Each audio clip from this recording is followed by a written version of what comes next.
Hi friends, అందరికీ నమస్కారం. రేపు నవరాత్రి 5వ రోజు ప్లస్ శుక్రవారం. నవరాత్రి 5వ రోజు మనం స్కందమాతను లక్ష్మీదేవి స్వరూపంగా భావించి లక్ష్మీదేవిగా అలంకరిస్తారు. శుక్రవారం లక్ష్మీదేవి అలంకారం రావడం చాలా విశేషం. అందుకోసం రేపు శుక్రవారం చాలా విశేషంగా లక్ష్మిని చిన్న చిన్న నియమాలు పాటించి నేను వీడియోలో చెప్పిన విధంగా లక్ష్మీదేవికి పూజ చేస్తే డబ్బు సమస్య, అప్పుల సమస్య తీరిపోతాయి. అంతకన్నా ముందు వీడియోకి లైక్ ఇచ్చి ఓం శ్రీ లక్ష్మీదేవ్యై నమః అని కామెంట్ చేయండి.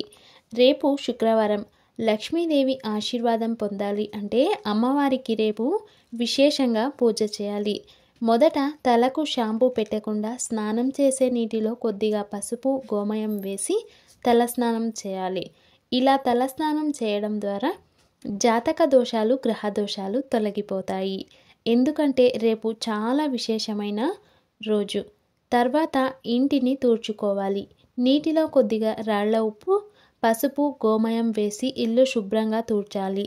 తర్వాత ఒక గ్లాస్లో పసుపు, గోమయం వేసి ఇల్లంతా చిలకరించాలి. మనం ఇంటి గుమ్మానికి మామిడి ఆకులు కట్టి గుమ్మానికి పసుపు, కుంకుమ, పూలతో అలంకరించి అష్టదళ పద్మ ముగ్గు వేసుకోవాలి. ఎందుకంటే లక్ష్మీదేవి నవరాత్రి శుక్రవారం రోజు తప్పకుండా ఇంటి గుమ్మంకి వస్తుందట. అప్పుడు గుమ్మాన్ని అలంకరించలేదు అంటే లక్ష్మీదేవి ఇంటి లోపలికి రాదు. మనం గుమ్మానికి మామిడి తోరణాలు కట్టి పసుపు, కుంకుమతో అలంకరించి ముగ్గు వేసి మనం మన వాకిల్ని నీట్గా ఉంచాలి. అప్పుడే లక్ష్మీదేవి ఇంట్లోకి ప్రవేశిస్తుంది. అలాగే ఇంటి గుమ్మం ముందు మట్టి ప్రమిదలు తీసుకుని వాటిని వెలిగించి తులసి చెట్టు దగ్గర ఉంచాలి. శుక్రవారం మహాలక్ష్మికి ఎర్ర పూలు అంటే ఎర్ర గులాబీ పూలు అంటే చాలా ఇష్టం.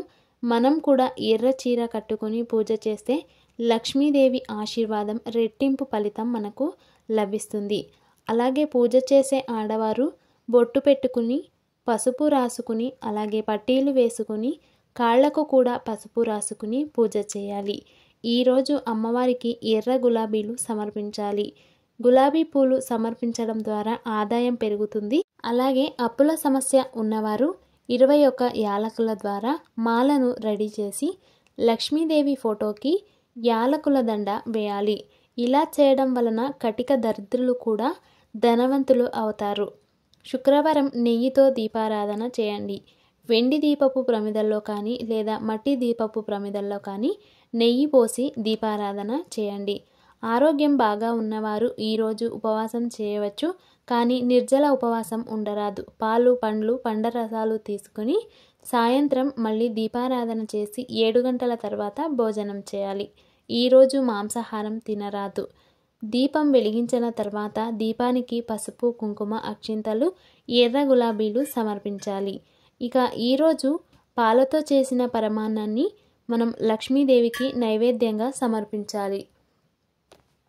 నైవేద్యం చేయలేను అనుకునేవారు చక్కెరను సమర్పించండి.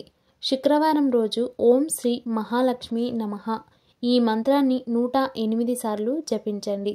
తర్వాత అక్షింతలు అమ్మవారి ఫోటోకి ఫస్ట్ వేసి తర్వాత మన తలపై మనం అక్షింతలు వేసుకోవాలి.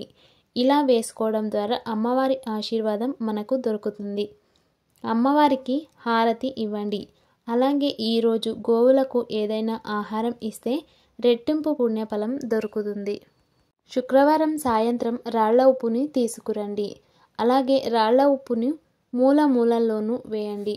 ఇలా చేయడం ద్వారా వాస్తు దోషం ఉంటే తొలగిపోతుంది. అలాగే లక్ష్మీదేవి ఫోటో ముందు నిమ్మకాయలను పెట్టి పూజ చేయండి. దాన్ని ఒక ఎర్ర బట్టలో కట్టి మీ ఇంటి గుమ్మానికి కట్టండి. నరదృష్టి ఉంటే తొలగిపోతుంది.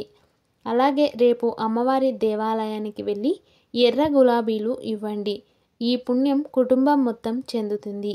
అలాగే శుక్రవారం రేపు 11 యాలకులు, 11 లవంగాలు అమ్మవారి ఫోటో ముందు పెట్టి పూజ అయిన తర్వాత వీటిని మీరు డబ్బు పెట్టే బీరువాలో కానీ పర్స్లో కానీ ఉంచండి. ఇలా చేయడం ద్వారా రెట్టింపు ఫలితాలు పొందుతారు. రేపు ఇలా విశేషంగా అమ్మవారికి పూజ చేసి అమ్మవారి ఆశీస్సులు పొందండి. వీడియోకి ఒక చిన్న లైక్ ఇచ్చి ఛానల్ను సబ్స్క్రైబ్ చేసుకోండి. Thanks for watching.